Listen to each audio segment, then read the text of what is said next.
My name is Pavel Borecký and I'm a co-convener of Applied Anthropology Network.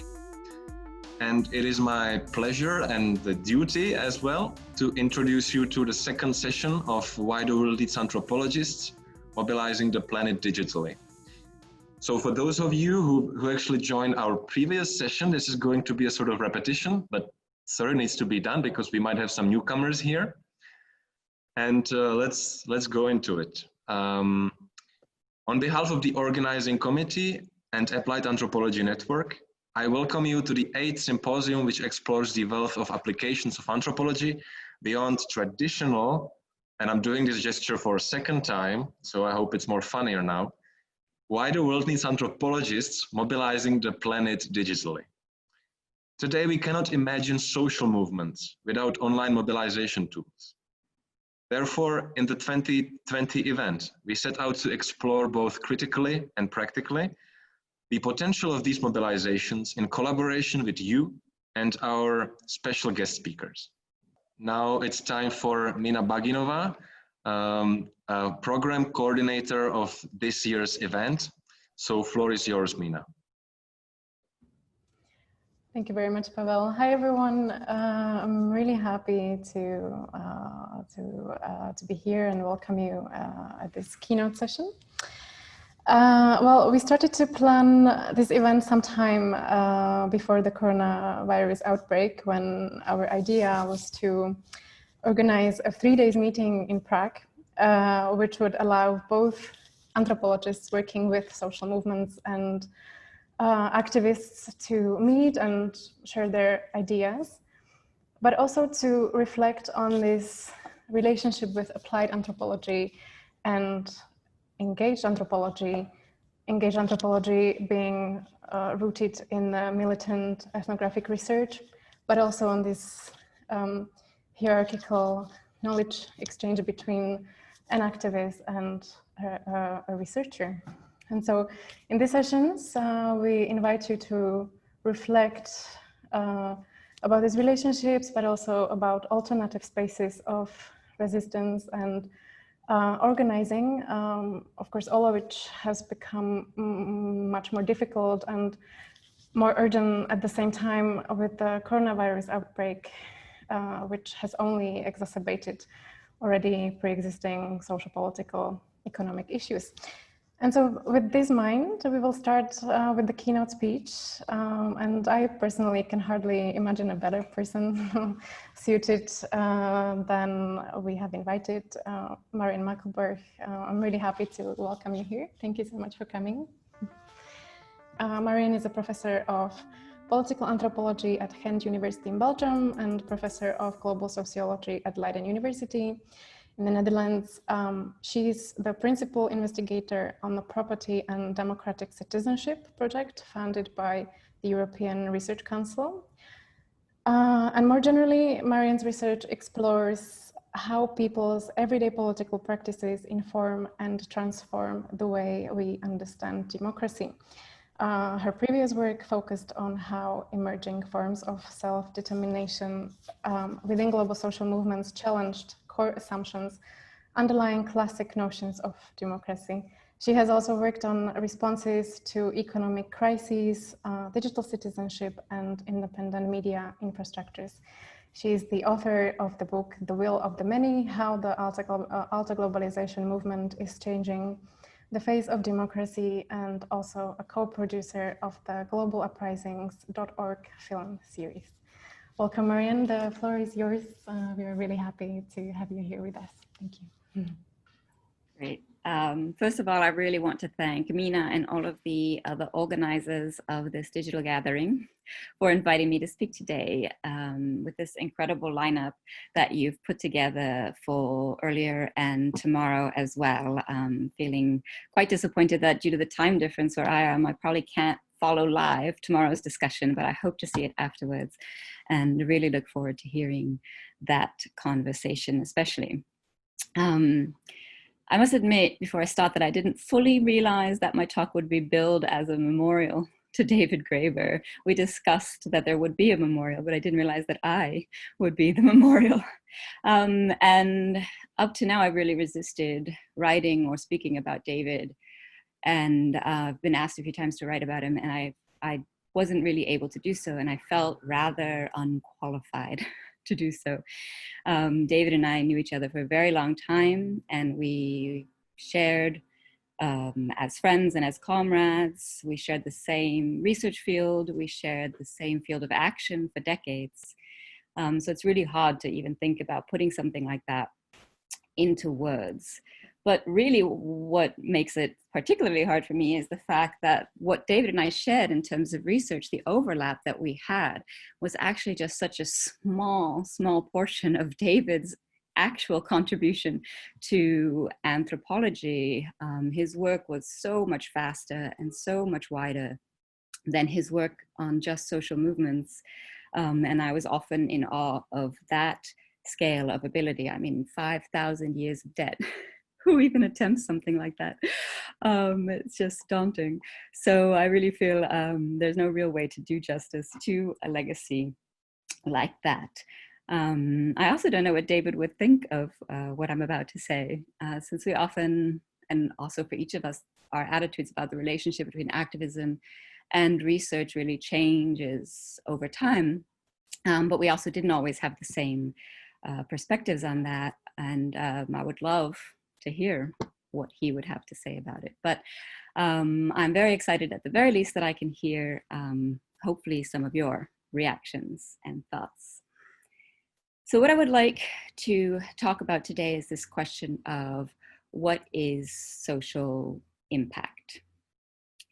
It's something that has been milling about in my head for some time, and starting from the perspective of someone who lives within academia, works within academia, but actually is also an activist and works in some ways, at least outside of academia.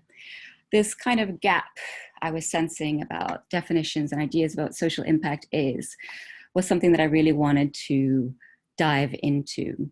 And my talk today is based on a blog post that I wrote for the Leiden Anthropology blog when I was the director of research for anthropology at Leiden University.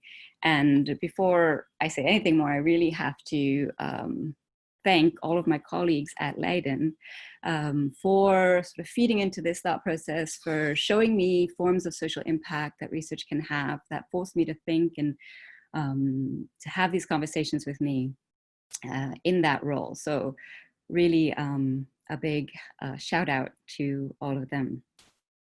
A very exciting place to work. But what I was tasked, the task I was given as director of research was to compile, part of the task was to compile a social impact assessment for my own research and that of my colleagues as part of an external review process of research being done at our department. And it's a task that I started and a colleague finished, so it's only a partial story. But what I was struck by in that process was the kinds of tools that we were being given as academics to measure social impact. And one of the tools that my university had was this thing called the impact matrix.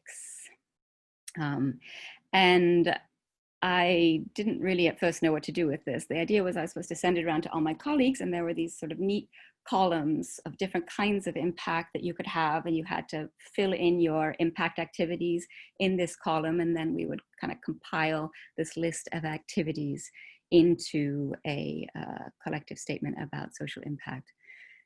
And aside from this being a sort of basic audit exercise, there were some assumptions built into this matrix that didn't sit well with me. And the main thing that I felt about this matrix, and actually about just about every sort of research review procedure I've been a part of as an academic over the years, is this idea that is this linearity that's built into the narrative about impact. So first we gather data, right? We do the research, then we analyze the data, and then we write reports or give talks in which we present our findings. And this final stage, this moment when we're presenting our findings, our research, that's the stage in which we're perceived to be able to have some form of impact. And that just didn't feel entirely right to me. And so what I wanted to do was to think about why doesn't this sit right with me? And there were at least two reasons. And one of them was just the fact that I'm an anthropologist, which I will talk about throughout the rest of the presentation, that this sort of linear idea of we have products, we make impact products and we tally them and they come after the research. That didn't sit well with me. But the other reason was because I'm an activist. And there were some interesting insights for me when I sort of interrogated that sense I was having. And I realized that in this linearity of what is impact, there wasn't just an assumption about when impact happens, which is after research, or an assumption about what impact is, some sort of quantifiable product that we produce, a talk or a text, but also a sort of assumption about who can have impact and where are the spaces of impact. And that didn't sit very well with me. You know, when you write a grant application, a good kind of impact statement, social impact statement, talks about the powerful organizations that you have connections with, the government bodies that are going to listen to your research findings, the policymakers, how you're going to influence them, the lobbyists, these kinds of places that are perceived to be the place where impact, read social transformation, takes place. And as an activist, it just didn't match my theory of social change, right? I felt like it was a really specific theory of social change, that those are the centers where social change stems from, rather than perhaps the kind of last stage in a much longer process of social change that is more horizontal, is more from the bottom up, is more kind of just the agency of ordinary people. And that was more what I wanted to think about. But of course, on the other hand, I understand that when you write a grant application, the strategy of, oh, I plan to talk to a lot of random people really doesn't come across as a very convincing strategy. But I wanted to sort of hold this gap I was feeling, or this contradiction I was feeling, in mind for a minute, and try to understand why there was such a difference between what I felt my impact was and what I was being explicitly or implicitly told that my research, that my impact actually should be. So I think the main thing that was missing in all of this was really this question of the impact that we have when we're doing field work. And I really didn't want to miss the opportunity to discuss this. You know, these ideas are, for me, very new and very still unstructured, so I apologize for that. But I didn't want to miss an opportunity to discuss specifically this with a group of applied anthropologists, because I feel like if there's one place where we can kind of develop a narrative about the impact of fieldwork, it's in this space. It's with where we're crossing the bridge and the divide between applied anthropologists, both inside and outside of the academy. So because we as anthropologists, and actually any social scientist that uses fieldwork as a methodology, I should be clear about, we use methods based on long-term relationships that we build in the field. We're participating in people's everyday lives, and we build relationships of friendship. We build relationships that are often much more like that of family than, you know, researcher and researched. And that means that we also become implicated in the ins and outs of people's everyday lives. And when they are confronted with problems, we are often there to help. And sometimes the problems they are confronted with are even the thing which we came to study. And I wanted some way to understand the role that we play in those moments as anthropologists. And because I knew that as we intervene in the daily world of our fields, we do so with our research expertise in mind. We bring resources and we bring basic human compassion with us as a way to improve the lives of the people we're working with, and also to transform the social, political, and cultural processes that we study. So I want to suggest today that what we really need is a better narrative to capture the social impact, not only as a product, or often it's nothing more than a byproduct in academia, of research, but also as an ongoing process in the field. So in my own work, this has taken many different forms.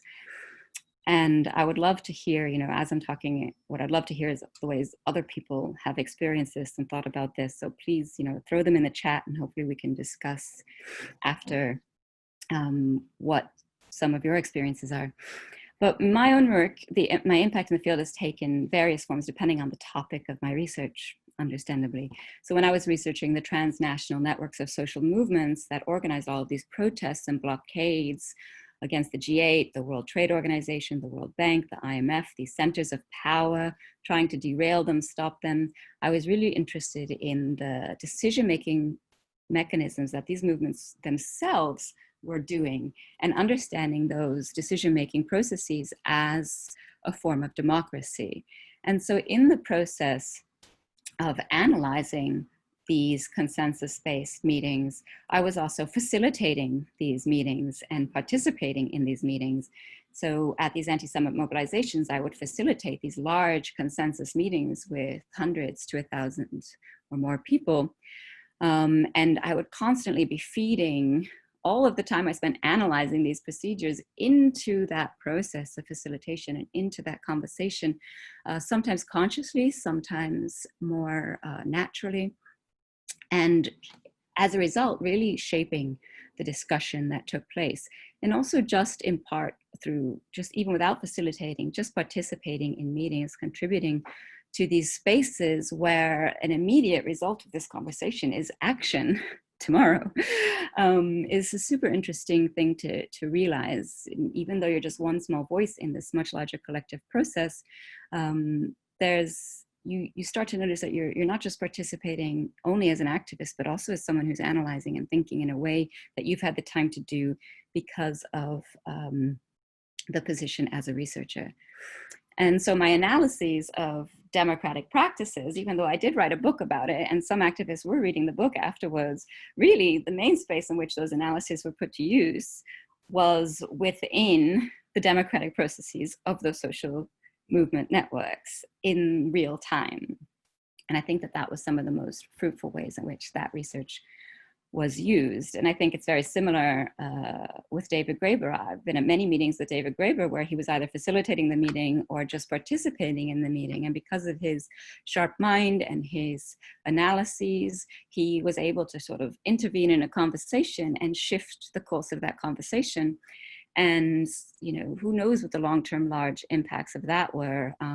It's much to his own dismay that he is famous for the slogan, the 99%, because he himself says always, or said always, that slogan was a result of one of these collective conversations in which he only had one contribution. But there's no question that that conversation that he was instrumental to certainly transformed the course of history. So it's these kinds of impact that we have as people, researchers in the field, that I really want to be thinking about. How can we create a narrative that is translatable to other disciplines, to larger audiences, to our own institutions who are measuring us, about the importance of the work that we do. In my current research on property relations and conflicts over property, the importance of impact in the field feels even more visceral to me, because it's such an immediate, almost life-death, sometimes literally life-death scenario.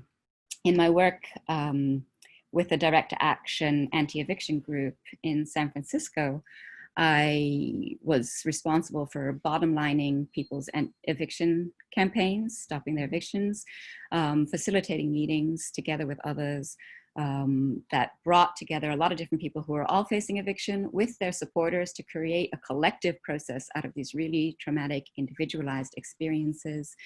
And my actions in the field, my participatory research really included everything from reading through legal documents with people facing eviction to just, helping people pack up their whole lives into boxes and talking through with them what it means to have to leave the only place they've ever known as a home, to showing up at 5 a.m. in the morning outside of their house and refusing to leave until the sheriff stops the eviction.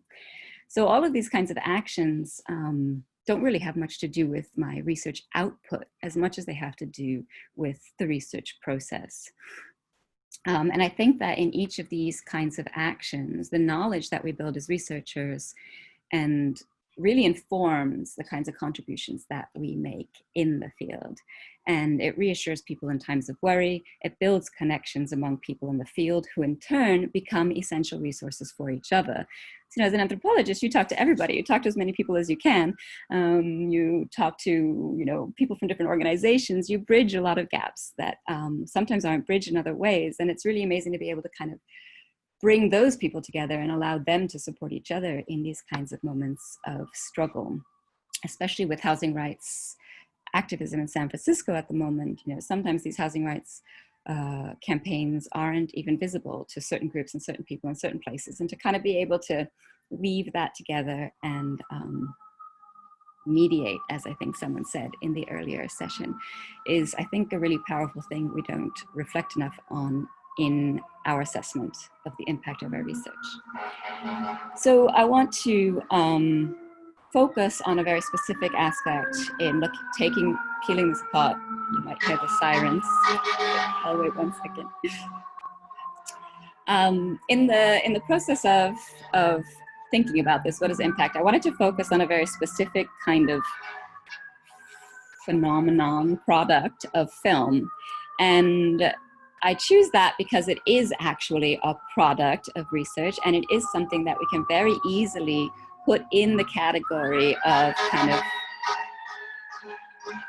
sorry, it's very loud here. I don't know if you can hear. 1 second. So it's something that, a film is something that you could easily just put in a column on an output matrix and say, this is my impact, I made this film, and view it as a way to disseminate research findings. And it is definitely that as well. And I don't mean to diminish the importance of film as a way to disseminate research findings. But I really felt that with film especially, there was so much more film did, in so many ways that film has an impact, that I wasn't able to fit into these kind of institutional narratives about what it is and what it can do and what we as researchers, what our impact is. And that was because of the role of film, I think, in the actual field. So I take this example to sort of interrogate and complicate my own kind of arguments here. I started producing films in 2011, rather, gosh, almost 10 years ago now, when my partner, he's actually the filmmaker, not me, when he's an independent filmmaker and journalist, when he went to Greece shortly after the Arab uprisings in Egypt, because people that we knew there were telling us that they were going to try, or some people were going to try and occupy Syntagma Square to emulate the occupation of Tahrir Square in Egypt. And that was really exciting to us, and he was going to go and do a report on that for a news outlet. And he came back from the field with all of these amazing interviews, and I started, unleashing my anthropological brain on these interviews and looking for themes and trends and patterns, and then turning that into a narrative. And I realized I really liked making films. So we started collaborating, and for the next few years, we traveled all over the world as these uprisings spread from one country to the next to the next. We continued to make films about these various uprisings. And these films were not part of a research process, and they were definitely not a product of research. They were not some sort of dissemination of research findings. They were very much in the tradition of indie media, which is the background of my partner and also myself, and as far as media is concerned. And indie media was created in 1999 during the World Trade Organization protests, so connected to the Alterglobalisation movement that I had researched before. And it was about people themselves becoming the media. The slogan was, don't hate the media, be the media. So it's really about telling the stories that the media is telling, but telling them in a very different way, creating a counter narrative to these often alienating feeling narratives that media was telling about movements and activists. And so this film series is very much in that tradition, like produce counter narratives, contribute something to the movements themselves. And it wasn't at first for me at all like a sort of linear outcome of research. But what was most interesting to me as an anthropologist about the films was someone who had never worked with film before, was the way that the films could, in their impact actually, could be both a facilitator and a subject of research. So I want to focus on just two aspects of film that have really nothing to do with films as a kind of linear output of research findings, but which nevertheless show the important impact that film has as part of a research process, or not even. Because I should say that I was researching, or over time I realized that I was researching these uprisings as well, these global uprisings that were taking place all over the world.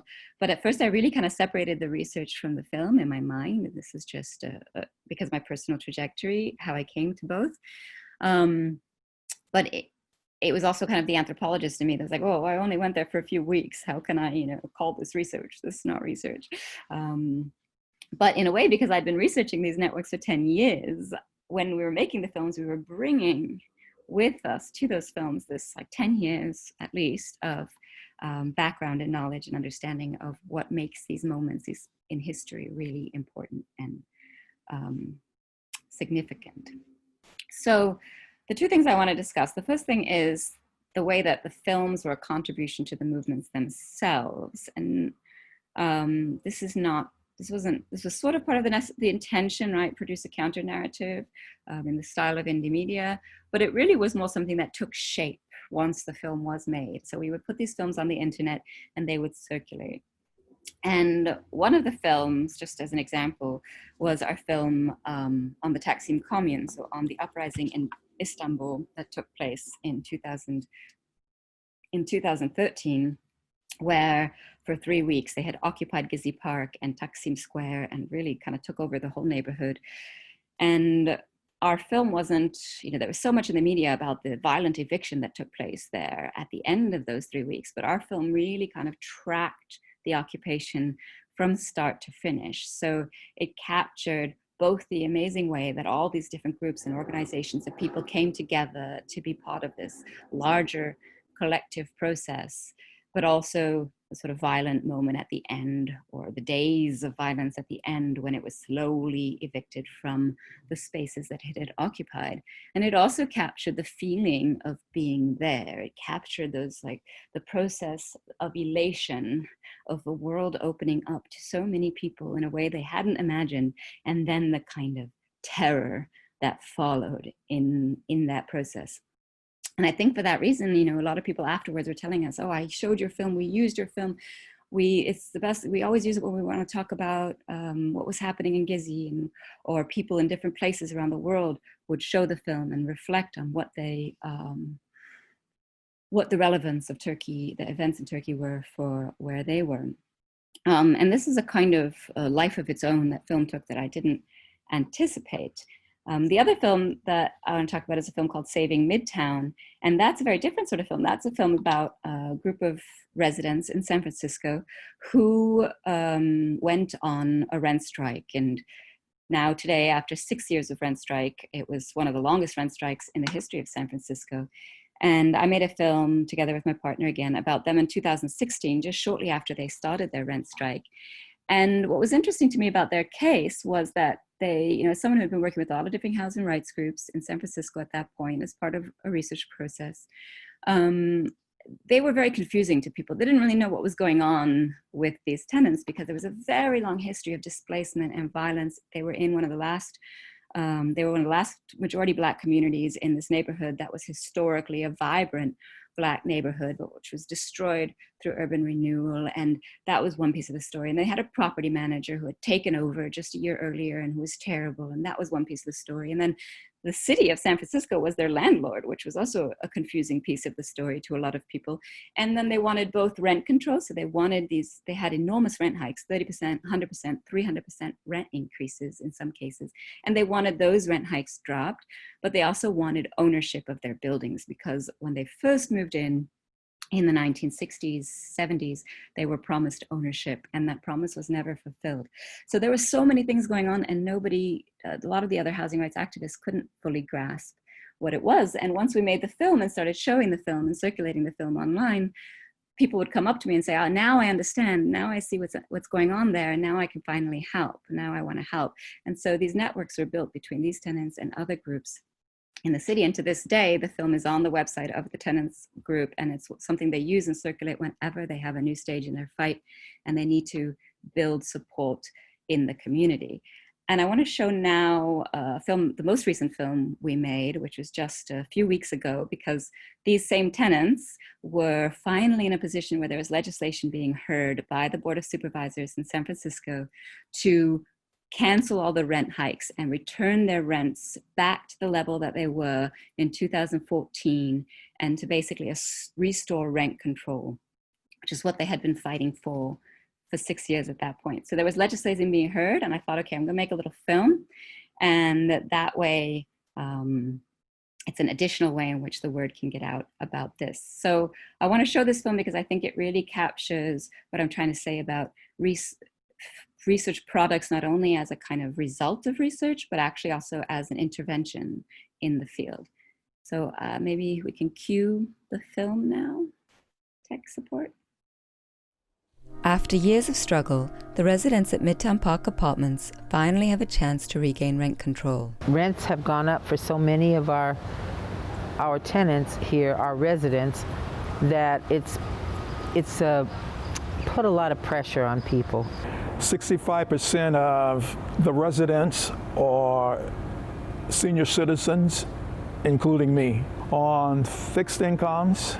Before I could afford, and when they went up on our rent, I think they went up to about $1,200, then $1,700, just big jumps like that. How can I survive? Midtown should have rent control like every other building in San Francisco. We always thought we had rent control, but then later on we found out we didn't have rent control. We were built before 1979, so, oh yeah, we got, that's us. When they would send us our rent increases, they would say on the papers, according to rent control, your rent is being raised 2% or 3% or whatever. So we were sort of lulled into a false sense of security that we thought we were secure in rent control. Midtown was built after the redevelopment agency labeled the historically black Fillmore district as blighted and destroyed 104 square blocks of the Western Addition in the name of urban renewal. The old must give way to the new. San Franciscans hope that it is the worst of the old that goes, and that the new is worthy of the tradition it inherits. A vibrant, predominantly black neighborhood known as the Harlem of the West was destroyed. As they were moving people out of the neighborhood, we were forced to leave the neighborhood. My husband, myself, and my daughter were forced to leave the neighborhood. We had put in our names to live here on a list, and approximately a year after we'd moved, we got the call that we could move back here. If they run us out, it's gone. And it is the last bastion of yesterday here at Midtown. When Midtown was originally built, it was supposed to have been rent to own. It was supposed to have been condos, townhouses. The developer ran out of money, and the city assumed the loan on the property. It was like, okay, you're going to rent to own. As soon as, you're going to rent, but eventually you'll own the property. You'll own your own unit. And that didn't happen. And we tried a few times to see about limited ownership, and that hasn't happened. Now we're at the point where the least they could do to relieve some of the pressure on the people that rents are going up, they could give us rent control. Now there is legislation being heard by the Board of Supervisors that would finally restore rent control to Midtown. Ownership! Now! The long-term goal for Midtown residents is to regain the ownership of the property that they were promised when the building complex was built. In the meantime, they need rent control to stabilize the situation and allow them to keep fighting. The first thing to do is to get rent control back. And then the second thing is to start working on either co-op or outright ownership of the property. This is our community, and we don't want to give it up. We're here, and we're gonna take it to the streets if we need to. Whatever we need to do, we're going to be here and we're going to fight it. What do we do? Stand up, fight back! When Midtown is under attack, what do we do? Stand up, fight back!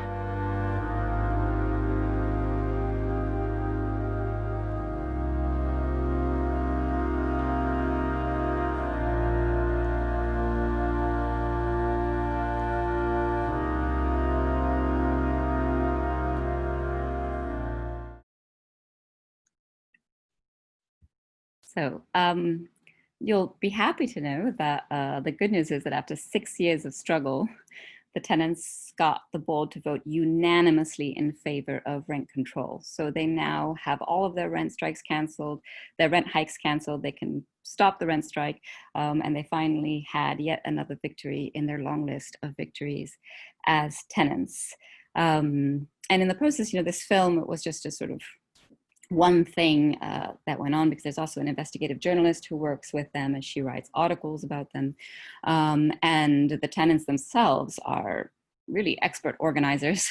So, you know, this was just one thing, but it's something that's so useful to help and share and spread. It's, especially in an age of social media and digital technology, you know, share, share, share. It's always good to have something like that that can be spread by and to a large sort of audience. The second aspect that I want to reflect on in relation to film is not just sort of the way that the film can be useful to activists themselves, but also how the impact of the film, whatever your intention was, can in turn become an important site for the research process, a source of research design.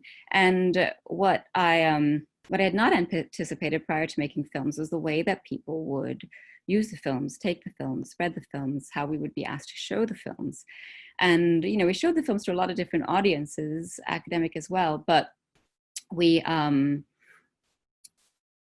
main thing, the most interesting audiences to show the films to were the activist audiences. So especially with our Global Uprisings film series, where we would make these short films about what activists were doing, either about really important sort of these mass protest events like the Gezi uprising, where it's actually about the main event. But often what we would do is we would go back to Spain or Greece or Turkey or wherever when there was no media attention on that place, when supposedly, you know, the movements were no longer there, because we knew that they were still there and we were quite sure they were doing a lot of things, and we would kind of tell that story. What are they doing when they're outside of the media spotlight? So we would make films about that, and a lot of these films would be shown, and the conversations that would come after the showing of a film like this were just so incredible. The ideas of tactics, goals, the history, economics, philosophy, the discussions about participatory democracy and how do tactics move, or can they move from one location to another? How are these struggles connected to each other? These were just incredible conversations. And I think that one of the things that was, I think, always a part of my research design, but that became just sort of way more stark with these film screenings, was the kind of radical openness that I think a lot of anthropologists or field workers in general have to kind of hearing what the research questions should be from the people who we're doing research with, right? That when we are having an impact in the field in some way, there's this conversation that opens about what actually matters to the people we're doing research with, and that those conversations can really help us in a kind of iterative process to also rethink our research agenda. I remember when we showed the Taxi Commune film in New York City, the conversation was all about what Occupy Wall Street, all the actions they had done in support of Gezi while it was happening, how people were, you know, locked into their live streams of the protests as they unfolded, their Twitter feeds. And people really spoke about this uprising that was happening in Turkey as very much the next stage in their own revolution, right? It was all this one process that just kind of moved around the world. And these kinds of conversations were just mind-opening for someone whose research is about transnational social movements, and how do people understand these, and what are the kinds of questions and desires that are expressed and embodied in those spaces. So I think that this the example of film I use because on the one hand, it's so easy to turn it into a research product, right? And it's so easy to just put it in that linear narrative. But I think if we really interrogate that, we see so much more about what any of our actions in the field can be in terms of impact. And I think what I'd like to suggest is that we kind of think about impact as both continuous and circular, right? So continuous in the sense that we're having an impact in every stage of the research process and not just at the end. And on the other hand, circular in that there is really this iterative process going on between us having impact and our research questions and design. I think, and because we often do research over decades, or at least over a long period of time, there isn't really this kind of start research date, end research date, like closed, finished. So I think, you're even as you're reporting your research findings or doing interventions in the field, there is this constant kind of rethinking also of the research itself. And I think that to do that would kind of unsettle various aspects of how we currently, at least within the academy, talk about what impact is. On the one hand, it would unsettle the time of impact, right? When impact happens, so not just after research, the form that impact can take, right? Which kind of activities can we consider as impact? And what is the space of impact, actually? We need to ask ourselves, where do we really want to be having impact, and how many of these different spaces? And does it need to be these spaces of government bodies or powerful organizations that are perceived to be the main social actors in society?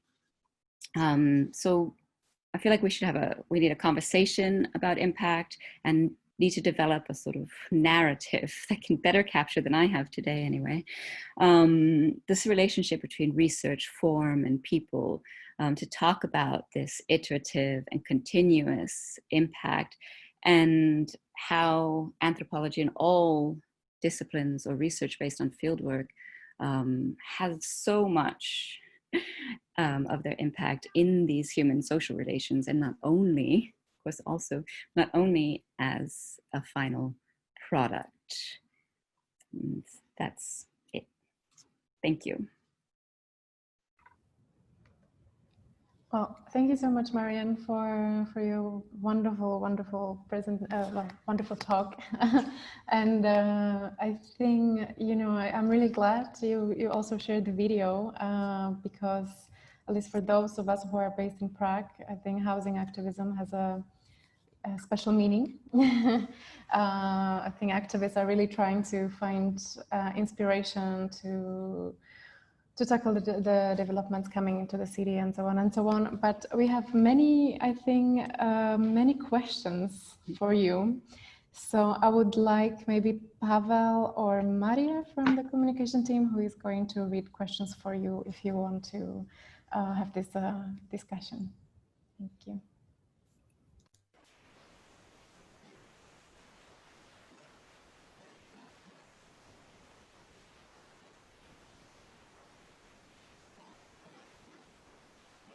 Okay, so we have a special content support. So someone who follow really closely on the conversation happening in the group chat. So I think it's nice to invite on the stage Bhavesh Jadva, who can help us to pick the best questions, best comments.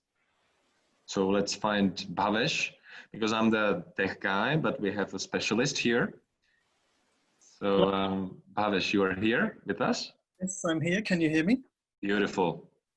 So thank you so much to everyone for engaging so rigorously with the conversation. I'd like to go straight to the first question from someone called Blanca. Their query was how can we prevent the results of our research from being distorted? Because when we conduct our research, we have a fear that of the possible negative aspects of the process, and the movement could harm something of which we are ourselves a part. How can we avoid the results of our research from being distorted in that way? I don't know if we can prevent it entirely, unfortunately. I think we see, especially that the media is a kind of distortion machine, and we just don't have control. I mean, I think either as activists or as academics or anybody really has control over how our messages are transformed and distorted. Wish I had a better answer to that. I do think we need to be very careful, right, about what information we bring out into the world from the information that we have, and we need to think about the fact that it can be distorted before we share information of any sort, and also really try to think about, okay, well, this might seem like a thing that's okay to share right now, but what about 5 years from now or 10 years from now? And protect, especially in the research on activists, protect people as much as possible.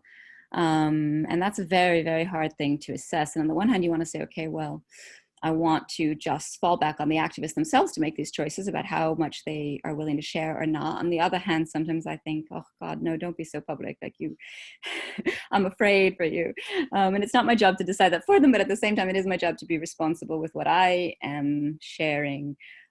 So there's a balancing act that's there. And I think the important thing is to know your field, right? Know your field as well as you can. Know the people you're working with and know their own levels of willingness to be public, be open, be heard, and know the political context as best you can. But, you know, that changes so fast sometimes that it's hard to do that part 100% safely.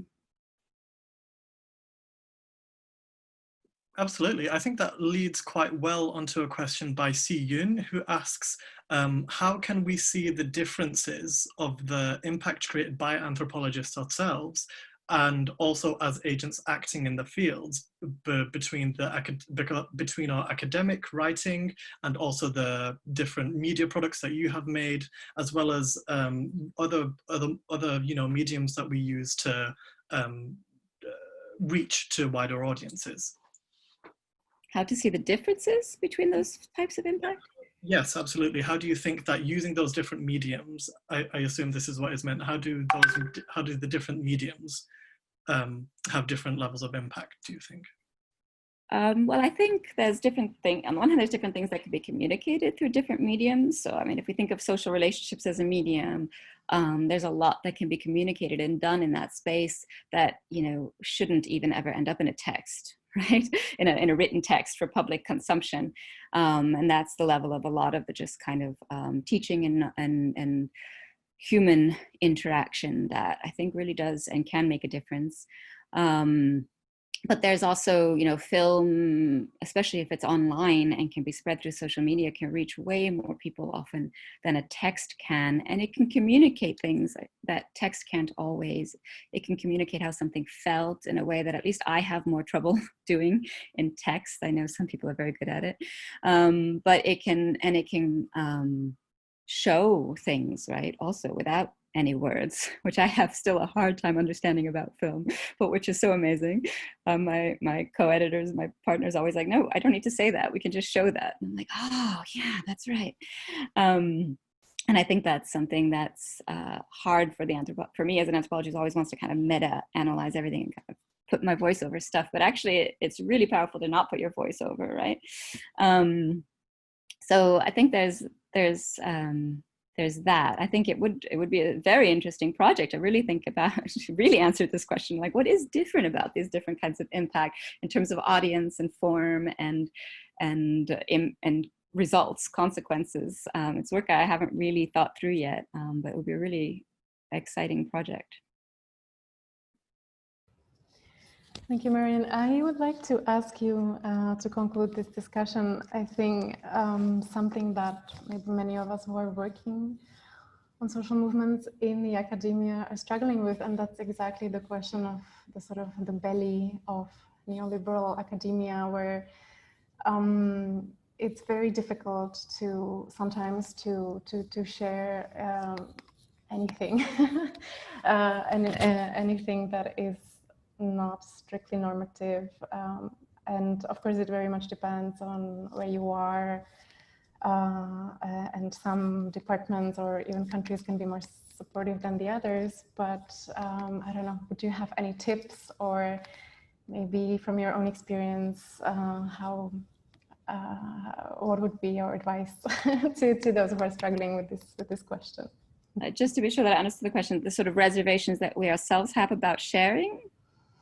Well, no, it's more about neoliberal academia not allowing us to actually even share our own research, or to allow us to share research only in a very particular way, that can be in contradictions with you as an activist. Okay, so you mean the kind of incentivizing peer-reviewed journal articles and disincentivizing stuff people will actually read? Yeah, that's a really good question. I think that's I don't have a fair answer to that, because I feel like when I started in academia, it really was just before the kind of this dynamic that you're describing came full on. And as a PhD researcher, I never even intended to go into academia. So I wasn't worrying about these kinds of things. And then I was very lucky to get a job in Leiden. And there I kind of followed my own sense of like what I wanted to do and what I wanted to say and how I was going to be able to say what I wanted to say and to whom, and what did that mean about how I had to publish. But at the same time, I had a really good supervisor at the time at my job who was like, okay, that sounds great. Keep doing that. But let's make a strategy, where do you want to be 5 years from now in terms of your career? And let's make a strategy and think about, some places that you can still write your peer-reviewed articles and how to get those out of your way as fast as possible, right? So you can do these other things that you want to do. And I was really lucky to have that kind of an environment when I started. And I don't think that, I think very few people today have that kind of supportive context in which to pursue their careers. So I think it's about making choices. It's about like this conversation that I had with my supervisor, decide where you want to be in 5 years and act accordingly to that goal. And that might mean peer-reviewed articles because your goal is to be, 5 steps further in academia, but that might be something very different for you than what your institution wants it to be. And I think that that's really, yeah. But I know it's super impossible right now. I'm sorry, everybody. No, it's been really fantastic, Marianne. Thank you so much. We have many questions in the chat that we cannot really answer right now, but we will collect them and maybe we can try to continue with this discussion somehow elsewhere. Yeah, thank you again, Marianne, so much for coming. And yes, like I said, the questions keep coming in, but we will continue this discussion. Thank you so much for having me. And I'm going to I'm going to save the chat. Great. Hope that's okay with everybody. So I can see the questions later since I wasn't able to follow it. Excellent. Thank you so much. Thank you. And well, I also invite everyone for the panel on digital activism that we're going to have tomorrow at 11 a.m. Central European Time. With John Postel, Alex Kasnabish, Lupin from the Feminist Voices in China, and Emilia Notrere and Stefania Milan, who will be joining us. So thank you so much again, Marianne. Thank you again for all the great questions. And I think I'll just leave the last word to Pavel. Thanks. Thank you, Mina. Thank you, Marianne. And it is my pleasure to invite you for the second session, which is going to happen tomorrow. It is going to be an annual meeting of Applied Anthropology Network. And in case you are sort of enjoying what this network is doing in terms of its mission and vision and the activities we are developing, please feel free to join the meeting. Even if you're not registered a member, we can sort this out. It's free, basically. It's free for all. We would like to encourage your participation after this talk, so we will not close the room immediately. So if you want to keep chatting, you can do this after the talk And when we turn off our mics and videos, we will not close it immediately. So this is it for today. Thank you very much for joining and listening, and see you tomorrow.